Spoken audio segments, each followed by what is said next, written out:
நிலை பெறுமே.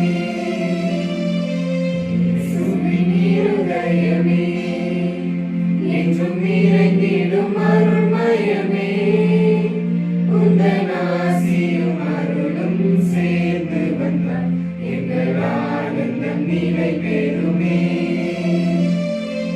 இறைவனுக்கு இதயம் உண்டு, அந்த இதயத்தில் இரக்கம் உண்டு.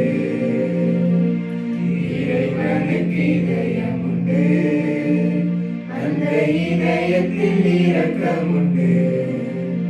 என்றும் இறங்கிடும் இறைவன் இருப்பதனால் எங்கள் அனைவருக்கும் வாழ்வு உண்டு.